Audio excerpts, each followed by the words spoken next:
What were you born to do? This weekend, Hibs let a player called Scott Allen go out on loan to help his recovery from a serious illness. But I was gutted because he's one of my favourite all-time players. And the reason for that is because he's brilliant to watch. His touch, his control, his vision, elegance on the ball. You just think that he was born to play football. Bruce Springsteen claims that he was born to run, to get out of his small town and make something of himself. And in Young Life, the main slogan is "You were made for this." And when I first heard that, I was searching for my purpose in life. Throughout my early teenage years, I knew that I was meant to do something meaningful, something important. But I didn't know what it was, and when I experienced camp and the community there and heard the gospel presented in an attractive way for the first time, it really made me believe that I was made for this. And today we're going to talk about Jesus cursing the fig tree. And the context is that Jesus and his disciples were walking and Jesus was hungry. And he saw a fig tree with leaves on it, assuming that with leaves there would be fruit. But there was none. So Jesus cursed the tree and said, "May no one ever eat fruit from you again." It sounds pretty harsh and severe, particularly as it wasn't in season for figs. But with leaves comes the expectation that it bears fruit. That was what the tree was born to do. And this was symbolic of everything else that was happening that week.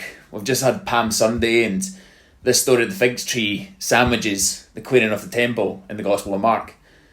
But Jesus was actually referring to Israel and its leaders who were not producing the fruit that was expected of them. And often throughout the Old Testament, Israel was referred to as God's vineyard or plant, but Israel had rebelled and strayed from God, and we clearly see that in the Gospels, that the religious leaders had missed the point, and in doing so they missed the Messiah. And just like the fig tree, it may have outwardly looked good, but it was no longer fulfilling its purpose. And to me that's a challenging thought, because it doesn't just apply to historical Israel or the leaders of that time, but it applies to us too. And if I can be bold enough to say, you were born to bear fruit.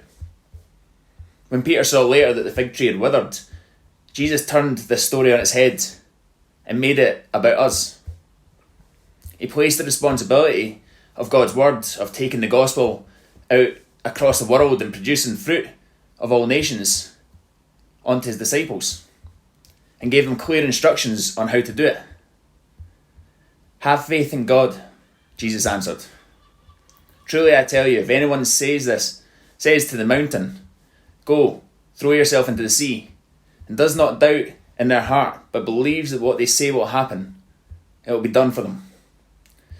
Therefore I tell you, whatever you ask for in prayer, believe that you have received it, and it will be yours. And when you stand praying, if you hold anything against anyone, forgive them, so that your Father in heaven may forgive you your sins." This is what you were born to do. You were born to be in a relationship with God and bear fruit. This is our purpose. This is our calling. And this is what Jesus expects us to do. So have faith in God. Pray faithfully and forgive others. And go forth and make disciples of all nations. I hope you guys have a great Easter, and I hope that meets you well. Speak soon.